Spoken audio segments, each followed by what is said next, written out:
it's made it fun. It's really answered your question. I'm good with that.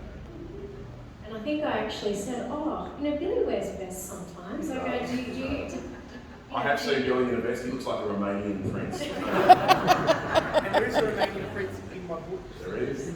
Segueing into that for you. Romanian Greek prince, I might add. That's right. So next question. Your novels are set in very different historical eras. What similarities are there between your novels?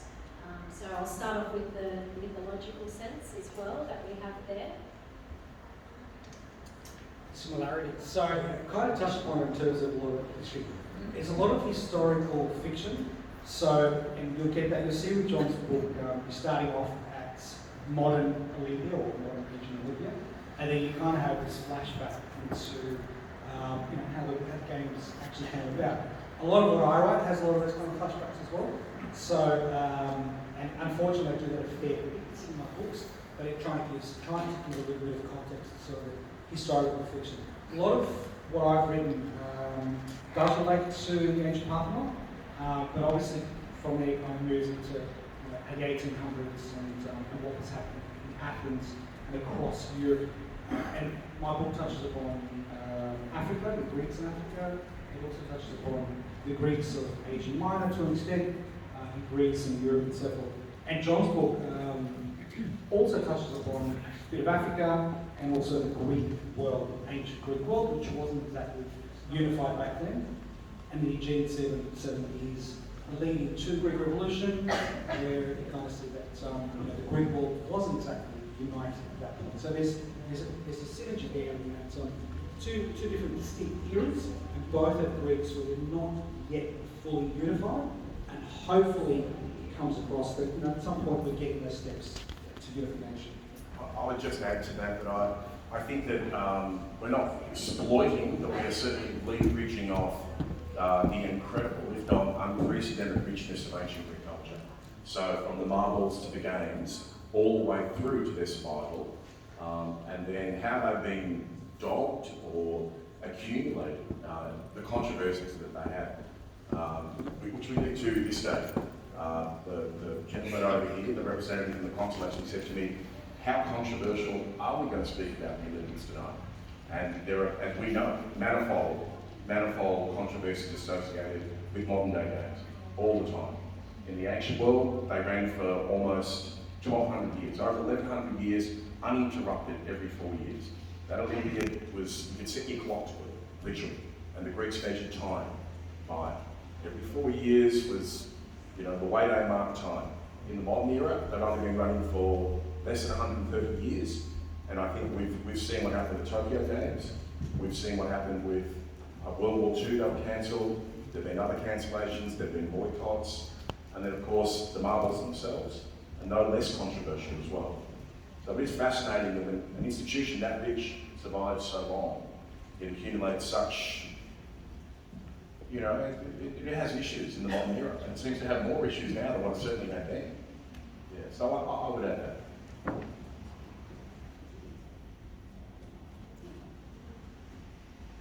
What would you consider to be the process for writing your novels? If you've been able to determine one, or is it a trial and error chaos? And I think this is a very important question because as writers, and how does one come up with these ideas? How do you basically structure your ideas and get them out there? I think John wrote that one. Yes. So look, my process is quite simple. I wait for lockdowns, and whenever there's lockdown, or if I'm in Greece, so every year, if I'm in Greece, I'm actually writing, I'm sitting and playing and doing stuff. So John's probably a bit more intelligent than I am, so he's got a really long sort of process. Mine is basically, look, I pick up a lot of stories from just traveling all over the place. People, almost every single character I've developed in a short film, in a book. It's kind of based on something. So Belinda was a character called Melina in a short film we did called Draconian Decision of the German Drachma.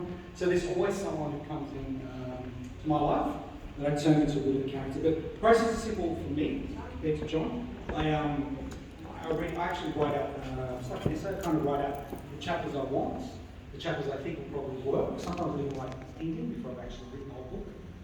And then I kind of work a little bit from there. And, that takes me about 3 or 4 weeks to write a book. Yeah, Billy and I were actually having a conversation about this last night, a very fiery conversation, which we won't repeat tonight. But he works at breakneck speed and has an incredible amount of output. As a journalist, as an author, and as a filmmaker, his output is incredibly prolific. And so I'm like the snail or the turtle compared to the hare over here. He's got 6 novels under his belt, and I'm down to my first. And my book's evolution was somewhat different. For any aspiring writers out there, it's always a very individual process. But my book began as a screenplay. So myself and my co-author, back in the day when he was working with me, we wrote a screenplay that we almost sold the film rights to an undisclosed identity in Sydney, undisclosed by the name of Russell Crowe.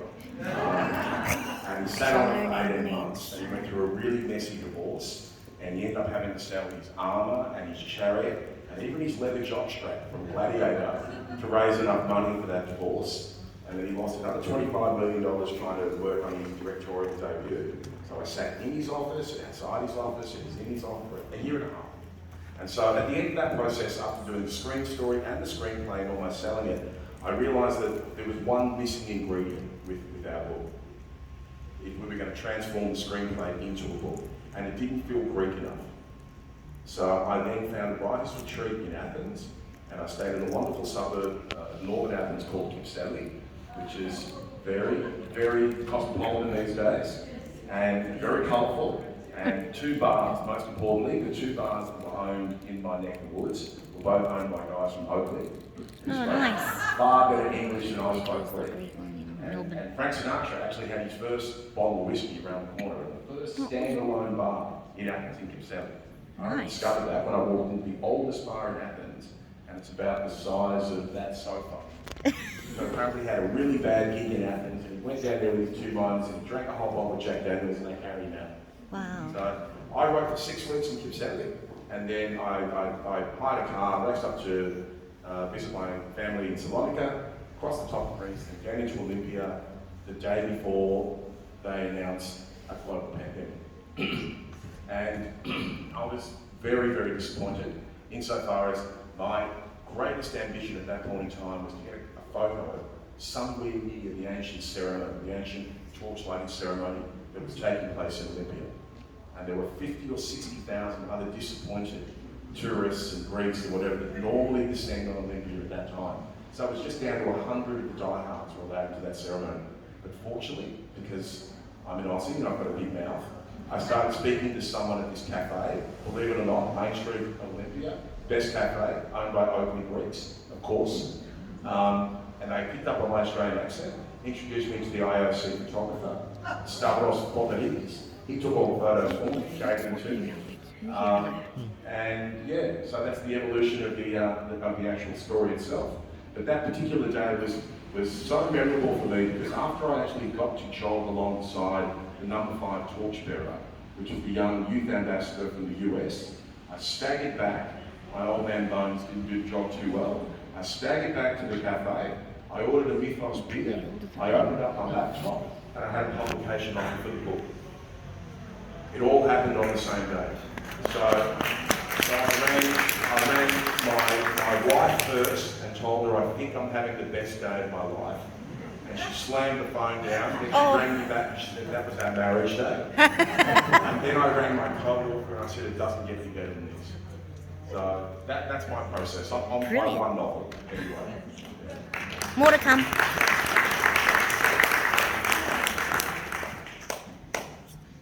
I think that's also a start to many, to be honest.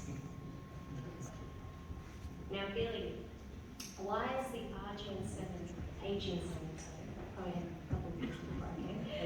why is it so special to you? Apart from having William McCreary as one of the main actors in there, I know that's very special to me. Why is it special to you? Good question. I didn't realise we put that one in. It's look, the Marvels are obviously an important topic, and I noticed there's a couple of really important people here, George us. Lynch is also here as well too. And we obviously know that around the world, as well as Australia, there's a lot of wonderful people that have been working to try and get, or at least negotiate with the British Museum to get these artefacts going back to where they belong. I'm not a campaigner in any sense of the word, but I'm, like every other Greek person, very interested. So I wanted to, every year I want to produce a book, and I wanted to do a story. And I lived in London for a few years. I love the British people, but I wanted to produce something which was kind of shows what actually happened and try to provide a different light as to what and why and how during the period of 1801 to 1803. But I also wanted to make it as part of just work with the Greek diaspora. So as I mentioned, there's always characters. So in my book, it's a heist. It's trying to get the marbles back. Half the book only looks at the historical, it actually looks at a lot of the historical facts before it becomes fiction. But I also wanted to show the reader the extent of the Greek world. So John covers it in terms of the ancient Greek world, but I wanted to cover it in terms of course, a little bit of Smyrna. There's the Greco and Beloved, there's Apulia, there's Venice, there's Alexandria, Ukraine, there's Cyrene, there's all these places, and they come up in the book. And the book actually finishes in Odessa. So that's why it's actually quite special. There's a very important theme.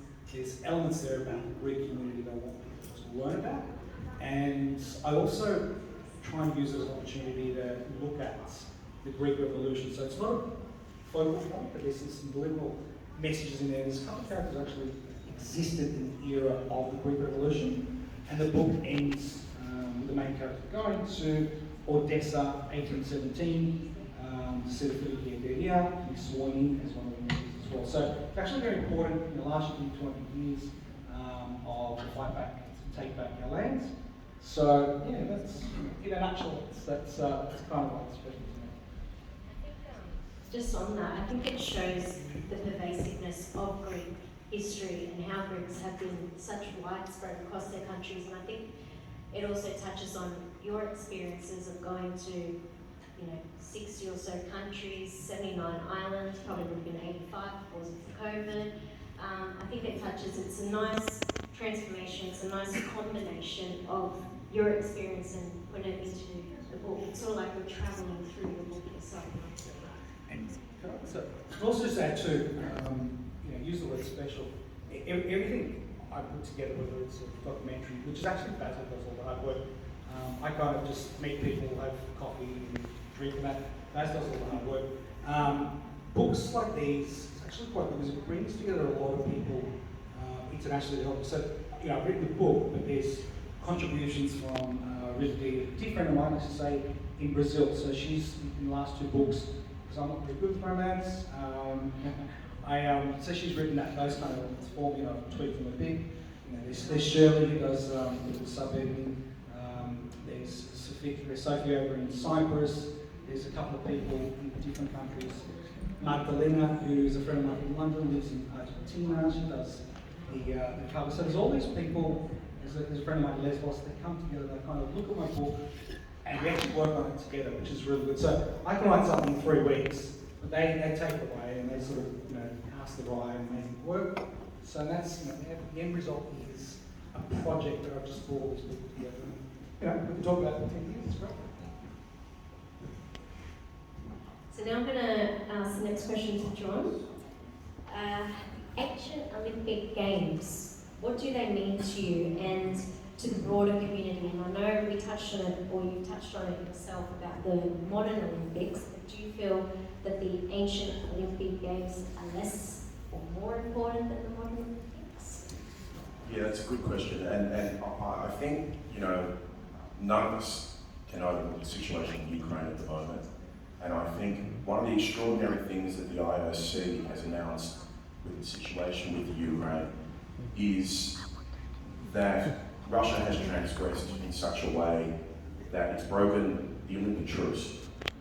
We always talk about the legacy of the Games in terms of the sporting element, the greatest sporting extravaganza on the planet.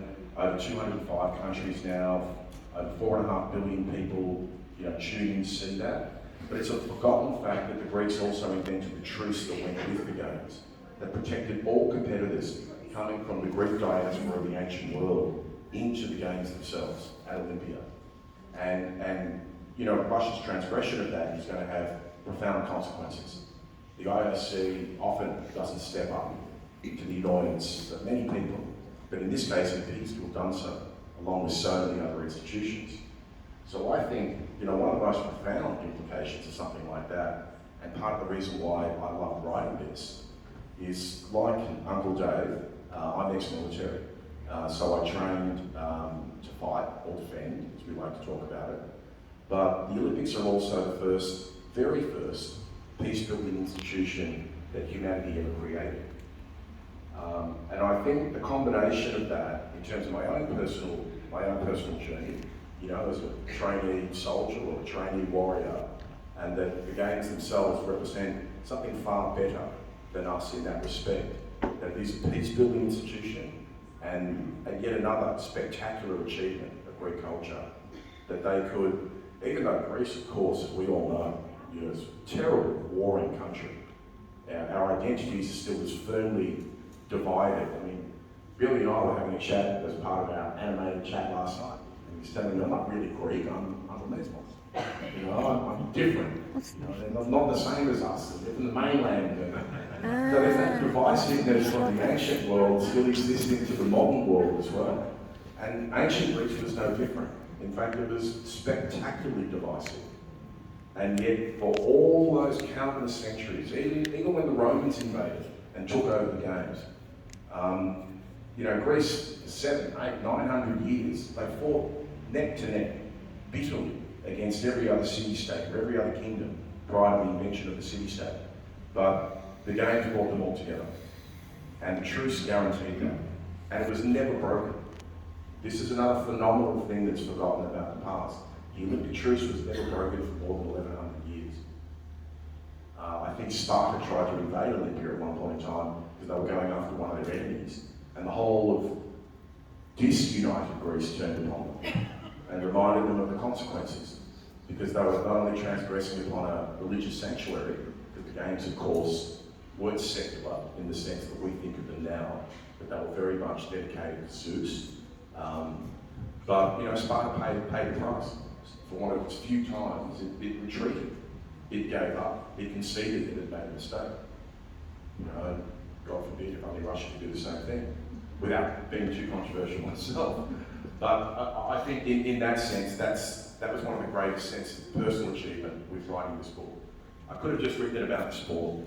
I could have written about the incredible rich mythology. I could have written about many other aspects of Greek culture that are worth documenting and elaborating upon, even in the historical fiction genre.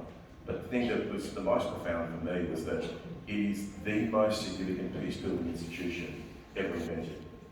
And you know, it just happens to be able, you know, the 40th festival, I can say it's a Greek achievement, which makes us all feel warm and fuzzy, of course. You know.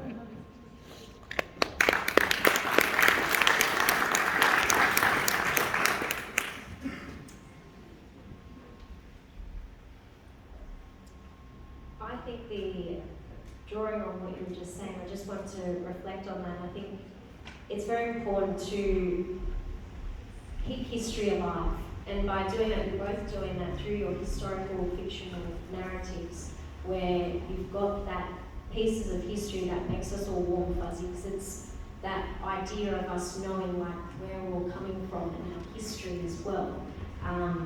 Whether it be Greek history or whether it be how, well, you know, we all kind of intertwine as well. So I think that's very important to touch on and to get those warm and fuzzy feelings. We're going to move on to our next question. So we kind of touched on this. So for Billy, one of your characters that do reoccur in your book, I'm going to bring it up again, is Melina, Melina McCurry, or Melina. So it was a character that I did play in one of your short films, which was The Draconian Decision of the Drachma, parts 1 and 2, so there was 2 films of that. And so she also appears in your book. Is this a deliberate strategy that you do to create your stories? Probably I'm not as creative as names like Johnny, so I just borrow from every book. So Alcibiades comes up a few times, and I don't even know how that came about. I think it was just mental block. I needed to borrow some names, and that's what I did. My next book is actually a completely different character. It's I think he's actually called Aristotle Roberto Carlos Stephanopoulos. So, as it merged the Brazilian and the Greek as well. Now I'm going to touch on this. So Italy is very important to myself. So as I touched on, I am half Italian. My nonna is from Sicily, which is the soccer ball, because Italy is like a little boot. And my nonna's from Calabria, which is like the tip of the boot there. And if you don't know the Italian stories, they normally hate each other as well. So when I say I'm half Sicilian, half Calabrese, everyone's like, well, stay away from this one. But Italy, why is it important to both of you? John being half Italian, you knowing Italian. I would just say really quickly that Billy's documentary that we presented in Melbourne 2 weeks ago now, Billy? 2 weeks ago. I think it really reinforced not just the reach of Hellenism and the reach of the Greek diaspora, but also how Greeks assimilate so beautifully into other cultures and then keep their sense of identity alive at the same time. I actually think of Italy, especially the part of Italy I come from, which is Calabria as well, which is the documentary that Billy featured about the Greco of Calabria, alongside the Greco of Apulia, which is next door. That is a perfect example, and he's got a beautiful line. He's far too humble. He's got this beautiful line where he talks about the living statues of Hellenism, and almost 3,000 years of continuous history. 3,000 years of continuous history in southern Italy is a monumental achievement. To still be there, speaking the form of Greek that is as close to ancient Greek or Byzantine Greek as we're going to get, is extraordinary. And I think, in a sense, Italy has, it's gone through its phases. I think I raised during Billy's presentation, I gave a little chat before the documentary was screened. Mussolini, for example, in World War II, sought to stamp out the last of the Greek speakers. He forced Greek families to change their surnames. You could no longer speak Greek. They stigmatised the speaking of Greek in southern Italy under the fascist regime. And yet they endured even beyond that. They endured various purges of the Catholic Church when they tried to wipe out Orthodox churches, for example. So these are stunning achievements. And I think, at its best, Italy has been a preserver and a protector of Hellenism.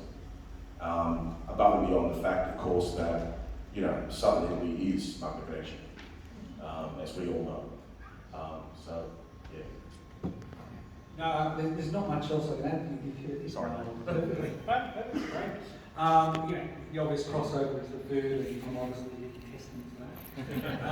And it's cooking as well. But one final point I'll probably mention is, you really hit it quite well. At the end of the day, you've got these people that speak an ancient dialect, and I know with Dave, there's a lot of language. That's the other beautiful, reach out to my Aboriginal friends across Sydney.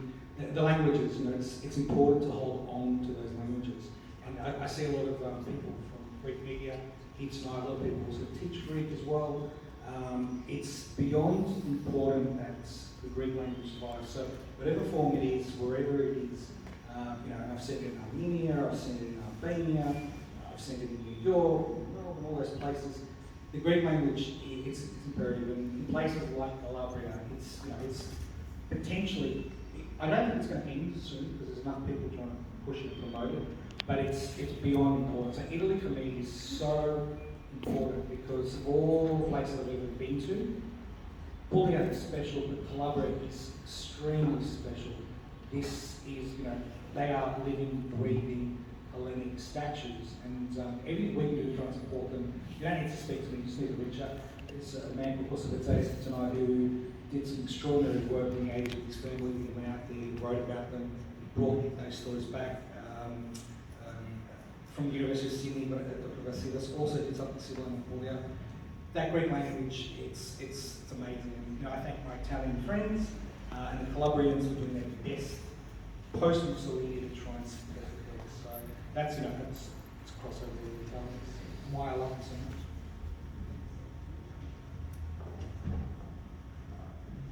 much. And I'd just like to add one last question. It's another very important question. Billy, why do you wear slogans on your t-shirt so that we're like a talking billboard? Why not? $3,000, this could be yours.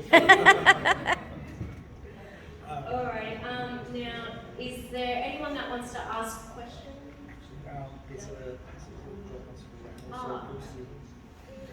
Yeah, if I could beg your indulgence, I thought I might read a passage from my book that I thought captures something of the essence of the environment that Greece created some of its best work. And I think this passage captures that. I think, chaos is a Greek word, and I think it communicates that even at its worst, the Greeks are capable of incredible creativity, unparalleled creativity. And I'd like to read you a little passage that opens up my work if I could. I think we're all looking forward to that. Better be good Yeah. after that. Just give me a second. Because the audio book's got like a Darth Vader voice, right? Yeah, the audio book's come out recently, and I didn't get the input into the audio book, but unfortunately it's read by a lovely American gentleman who I'd like to meet, and Will Smith him a couple of times. I've never heard Pelops come out of someone's mouth saying like, Pila. Goes on for days. Okay, so Will Smith someone. Oh, that's a thing now.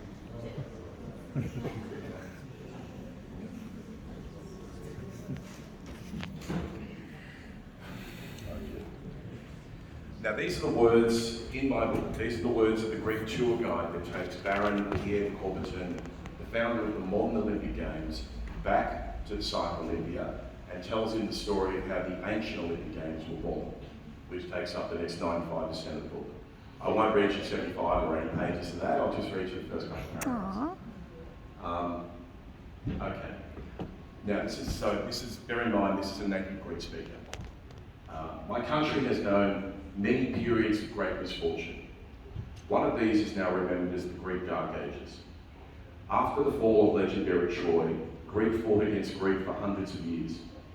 The carvings on these stones, and he's pointing to the archaeological site of Olympia at the time, around us was young men, and the sacred site of Olympia stood firm, but all else was in chaos. We had no central government, no unity, no shared national identity, and my ancestors had lost much. Even the art of reading and writing had been forgotten. It was a time of great terror and rivers of blood, a time when few good men stood tall, and even patriots, like the great poet Homer, wandered blind and alone.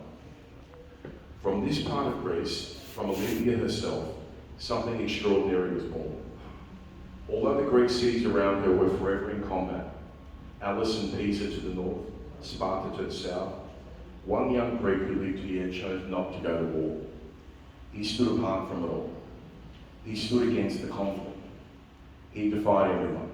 His father, the Spartans, even the foreigners who then pulled the strings of Sparta, the Phoenicians, rulers of the Mediterranean from their mighty city of Carthage in North Africa. He defied them, but not with violence. It was his idea of peace that triumphed. And the name of this almost forgotten hero was Pelops. That's with the Australian pronunciation. Thank you for your attention.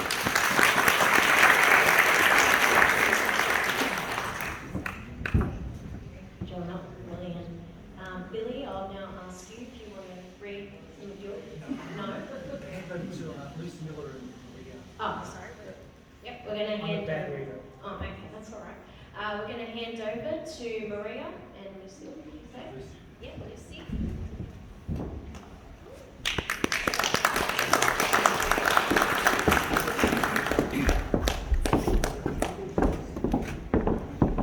So, really appreciate that Lucy and Maria could join us. There's a number of crossovers between the three of us. She was from the theatre. You're all creative and I don't know. You're both fantastic actors. actors, really good director. We've been across the media as well too. We have kind of a crossover with kind of mixed background. So I thought something coming out of the book, John made me do this, but the more I thought about it, it's actually quite pertinent and really, I'm honoured that you're able to join us on stage. Do you want two microphones later?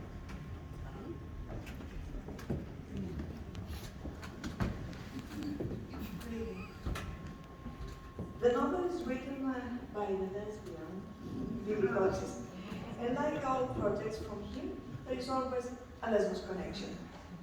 Shirley and Anastasia, who help with proofreading, are from the island.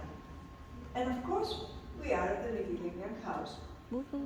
Lesvos is symbolic of the novel, occupied by the Ottomans, and some of her people have had to leave the island, but they always keep Lesvos in their hearts. Just like some of the Aegean 7, who all have to leave their homelands.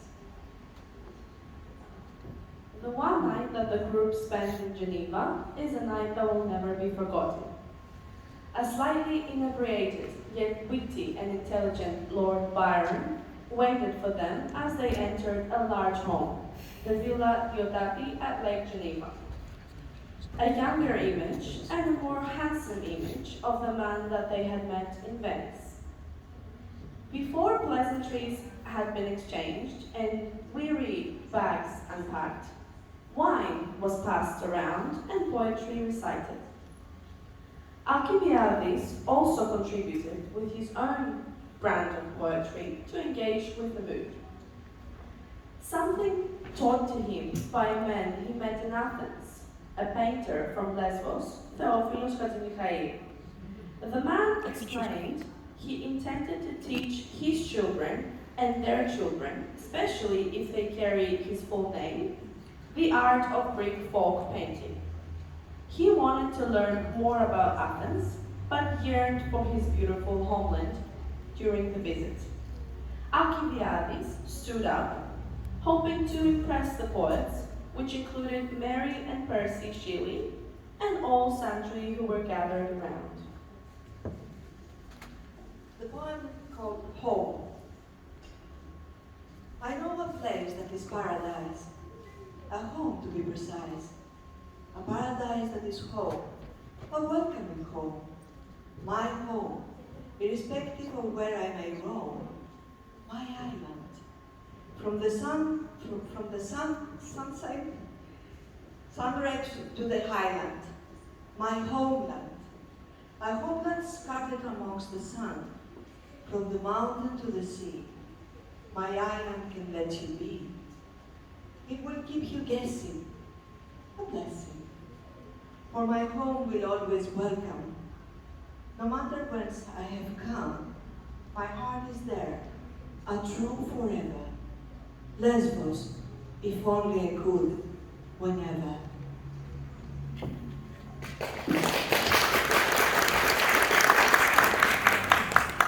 Everyone clapped at this audacious feat to recite the poem from Mytilenian Smyrna, a poet from Lesvos. Alcibiades beamed as wine continued to flow. He wanted to leave his mark among some of the biggest names in Europe before the inevitable return to their journey the next afternoon, after siesta, of course. Byron stanzas. Lord Byron publicly took on Thomas Bruce, the Earl of Elchaar. He challenged him in the press and wrote letters and poetry about Bruce and his heist. Byron highlighted the lack of honor by the Earl when he wrote The Curse of Minerva to highlight his anger. Mortal, 'twas thus she spake, that blush of shame proclaims thee Britain once a noble name. First of the mighty, foremost of the free, now honored less by all and least by me. Scamped from the ravage of the Turk and Goth, thy country sends a spoiler worse than both. And here Brighton highlights a love. Could it be Athens? Is it a woman? Maid of Athens, here we part. Give, oh give me back my heart. Hear my vow before I go. Ζωή μου σ' αγαπώ. Thank you.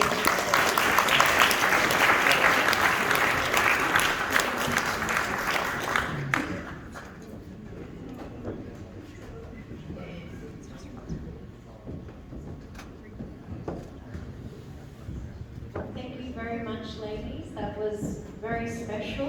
Thank you to John as well for reading a passage from your book. That was just lovely and very special, everybody. Salute there. We say thank you to everyone for coming here tonight, especially with the rain.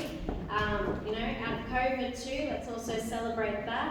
There's a lot of food, so please help yourselves, and don't forget there's book sales, 50% off, so all proceeds do go to southern Italy, where I'm from, the southern people of Calabria. Let's help out. So please buy a book, please help out, and well, not just help out, you're reading a part of history, it's your history as well, it's our history. So thank you for coming and attending the 40th Greek Festival. That was a great wrap up. I told Belinda, like, we need to get everyone home because we're running late, and my niece will probably disappear. She's probably the most important person doing it, but there's two things before we hand over to Peter to say farewell and all that. If there are any other questions, we kind of thought, we were going to hog it without questions. Yeah. We kept the Q&A session up here deliberately brief so we can take questions from the floor. So if you have anything you'd like to ask us. John, I've got one question for Billy, but I'll give it after I acknowledge the people that are here. Of course, you go, Peter. They're scared of my question, I know. That's scary. I'd like to congratulate Dr. John and Billy on the launch. Thank you again. Billy, for always supporting the Mytilenian Brotherhood. I'd like to welcome the head of the Press and Information Office, the Consul General of Greece of Sydney, Konstantinos Yannakomidinos, the head of the Greek language of Program SPS, Mr. Themis Kalos, coming, the editor of the Greek newspaper, Greek Herald, George Sterdanis. Well, you're the main man there. The Honourable Mr. Kostas Vezayas, author and Greek community member. Mr. Demetrius Kamatopoulos, Principal of the Greek Schools of St. Nectaris, Burwood. Other guests, ladies and gentlemen, thank you for coming. Billy, coming up from the radio. So Billy, thank you again, mate. I've done plenty of trips with Billy to Lesvos. I'm very much interested in the next book you're going to write, and I know I'm going to name it for you, Billy and the Brazilian Girls. Because one morning, at 4 o'clock in the morning, he rang me. Yes or no, Billy? He was calling me. He called me, and all I could hear was the girls in the background saying, Billy, Billy, Billy, Billy. So I'm going to feature in your book. Congratulations, mate. All the very best, and thank you once again. Thank you for coming, and thank you to your mother and thank you for coming. Long live Lesvos, long live Greece. Zito Lesvos. And let's not forget, we've got the opening of the theatre next week. We've got some of the cast here this Saturday. This Manasuk Karatina. It's a sequel to your mother's pension from last year. I play again this year. And I love part of the team. It's a fun. It starts this Saturday. We'll see you if you can, and it will run till the 13th of June, 12th of June. So get your tickets. We've been in lockdown for 2 years. We need to laugh. We have to laugh. Life's too short. Let's laugh together and come to the Mytilenian and we'll have a good laugh. Thank you for coming. Enjoy the rest of the night.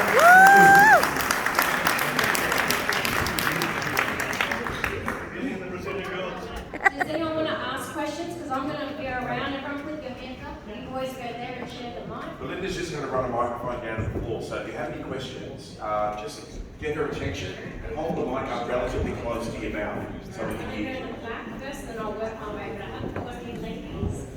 So your hand mildly. Sir, what's your name?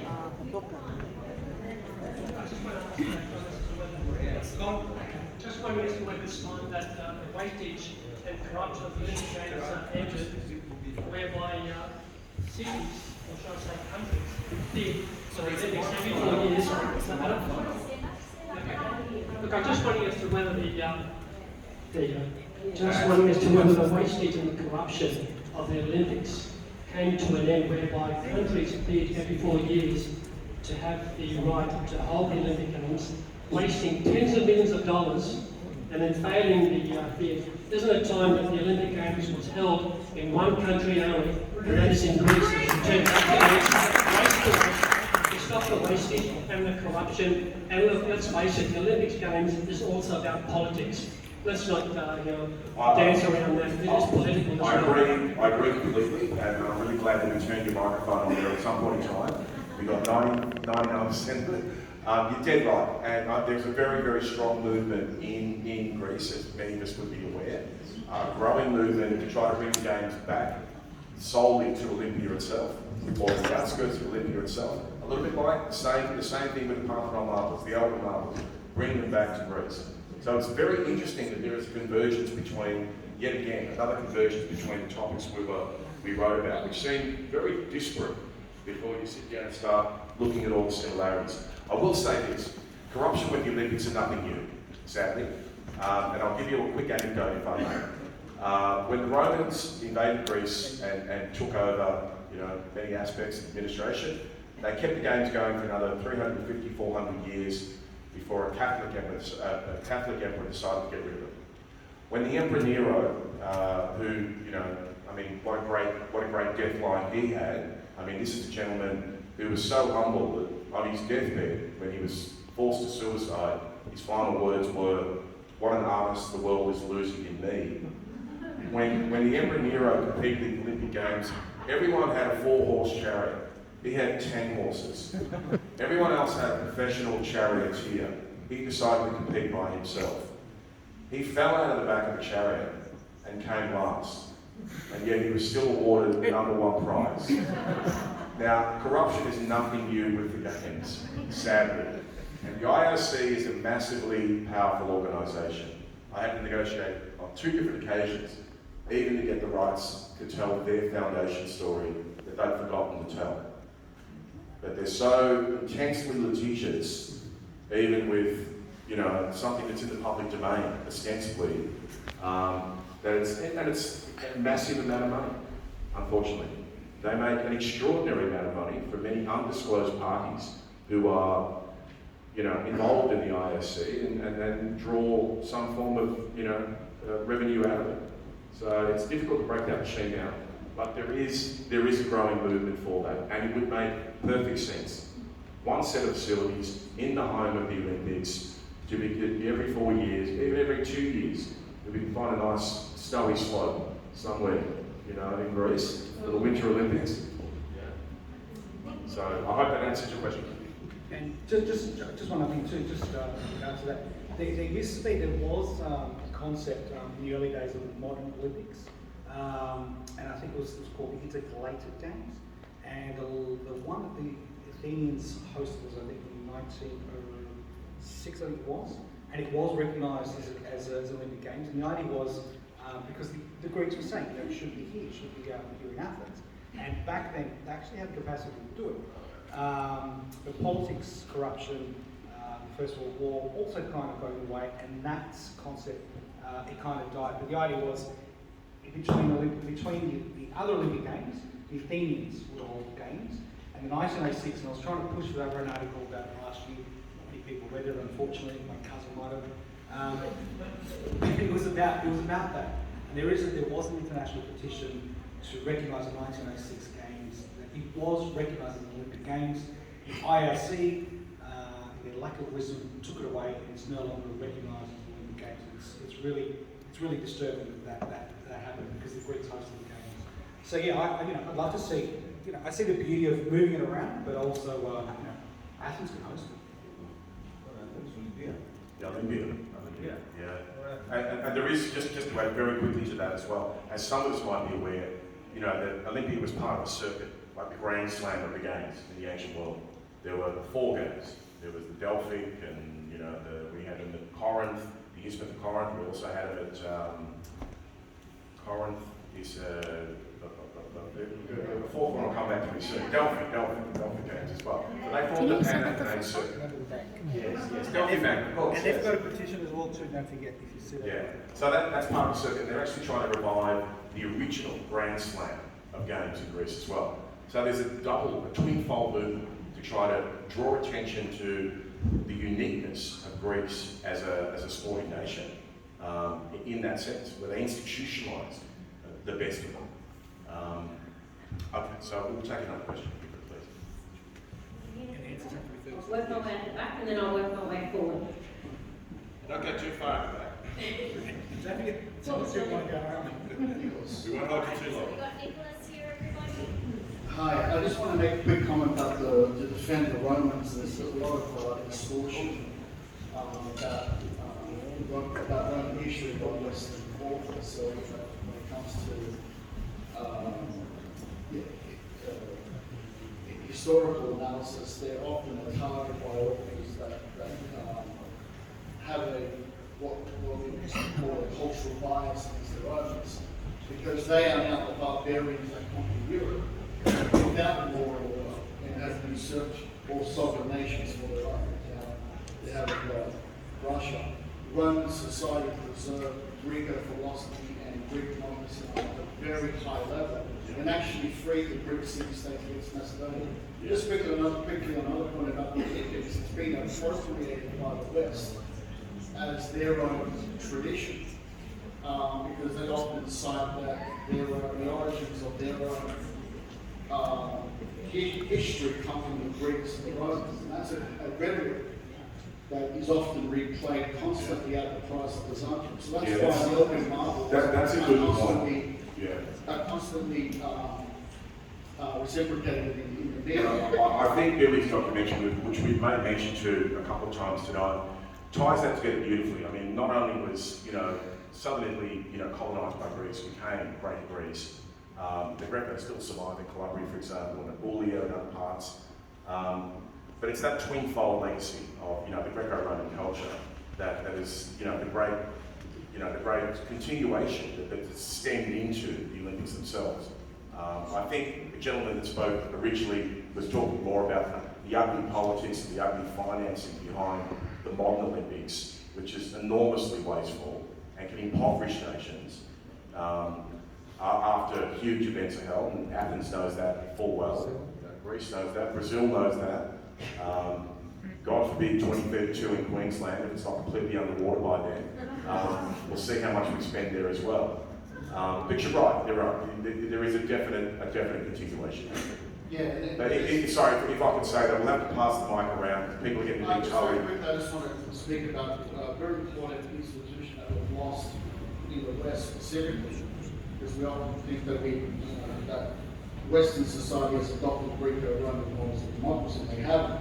Is that in ancient Rome, and obviously in the Greek city-states, the tribunes, which were the people, literally totally representative, and they all partake and participate, could veto the Senate, at least on a 50-50 level. No Western Anglo nation has ever gone to that degree of democracy in any part of its history. Sure. And because they all follow a lobby. We'll do politics. I just want to make that statement. Point taken. We'll do politics later on. I think there were a couple of ladies up here that were really keen to have some questions answered. These two lovely, extremely well-dressed ladies up here. We'll get closer. This lady's been very patient. Thank you. Thank you, gentlemen, for your wonderful contributions tonight. I've got a question for each of you. Is your microphone on? Sorry, is that better? Yeah, that's better. Thank you for your contribution tonight to both of you. To give your time to write the book and to sell it so cheaply for the community is admirable.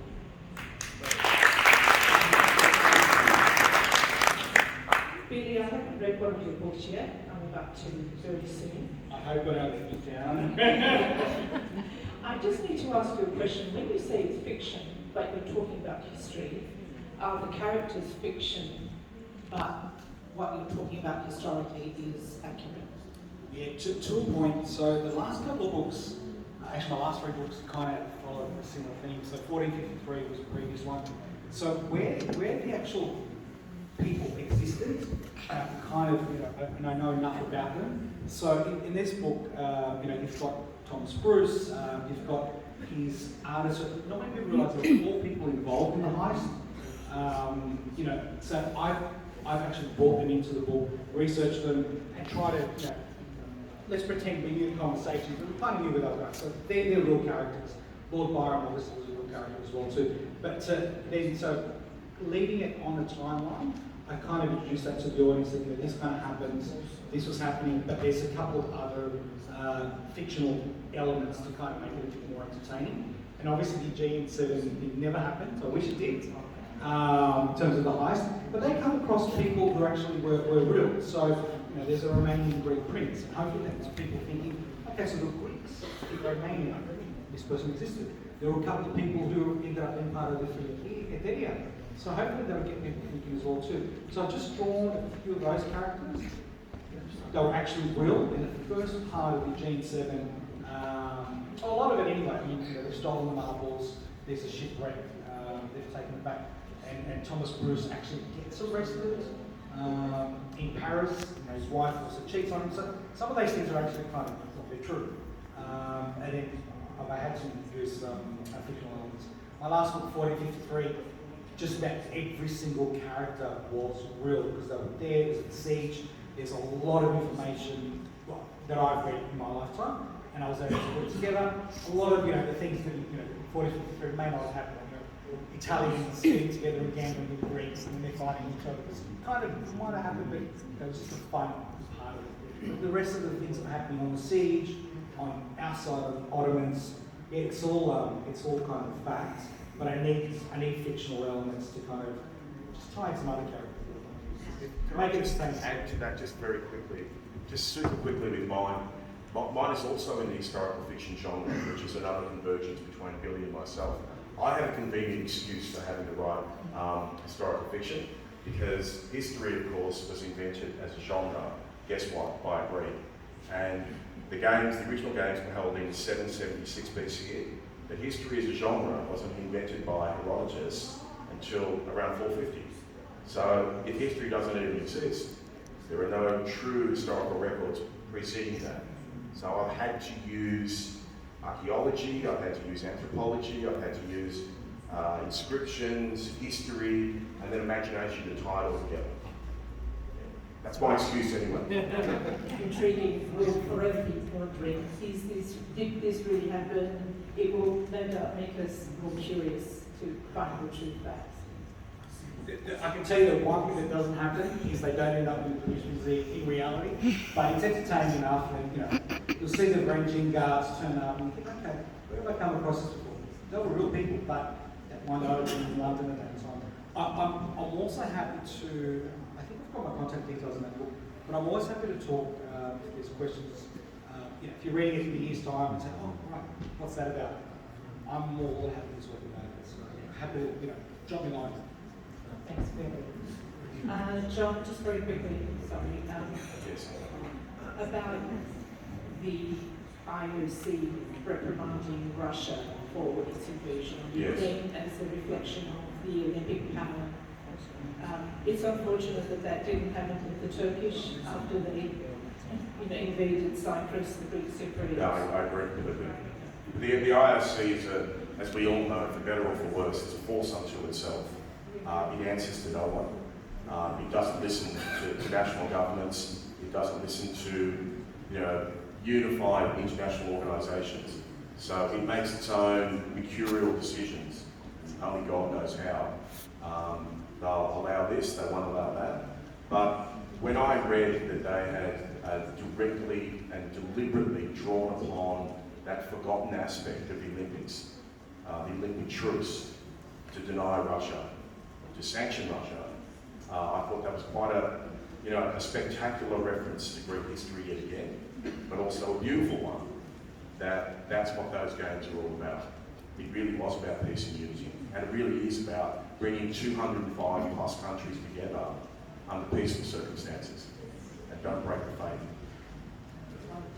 Perhaps the Greek government should charge a royalty to all countries that do host the Olympics because they're now using the 5 Olympic. Good idea. Great idea. Yeah. I'm conscious of time, unless there's... I'm happy to keep talking, I just feel sorry.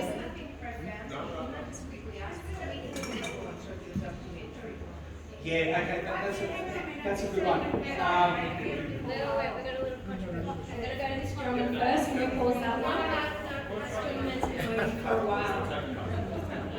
What's your name? If everyone's okay, just another couple of minutes, satisfy the curiosity. Just an observation on you saying that the Olympics was the first truce and peace. You have to look at humanity. Since the beginning of humanity, man has always fought. And so there might be a period in Greek history where every 4 years there was a truce. But it doesn't really say anything about peace because there's been no peace. Just for a short period of time to get together. So the analogy of peace, I don't think really works in that context. Sure. All right. Coming back to the Southern Italian phrase, I did a bit of DNA history. Could you hold the microphone a bit closer to you? A little bit of DNA history on the Southern Italian, Sicilian area. If you look at DNA of all the people in that southern area, at least 55% got Greek heritage. That's as high as that. Yeah, higher. So it is, you know, and the last thing is that I feel that the world is not a peaceful place. I don't see peace ever. Well, let me answer this question. Sorry. Hopefully in our lifetime we'll see the Acknowledgement. We don't want to call them Acknowledgement. We want to call them a Parthenon models return to Yes, of course. Let me just answer. I'll just answer yours very quickly and I'll pass to Billy. So I think when we refer to the Olympic truce, the original Olympic truce, and even its modern manifestation, we need to remember just how extensive the Greek community was even in the ancient world, how extensive the Greek diaspora was in the ancient world. So for athletes to travel back to Olympia, they had to cross many other countries, many other nation-state or kingdom territories controlled by other Greeks. And they travelled under the truce. And they were never harmed, even if their city-states were at war, even if their kingdoms were at war. That's the meaning of the truce, in the Greek sense, in the ancient sense. And I think the IOC mustering that up again with Russia, for example, reminds us that yes, we live in an ugly, violent, warlike world, but certain customs need to be understood, certain international relations need to be respected. And if you want your athletes to compete, then don't act like that. That's all I'd say on that. So, I'm actually glad, I think it's going to be one of the questions we're going to try to follow. So why does it have the kind of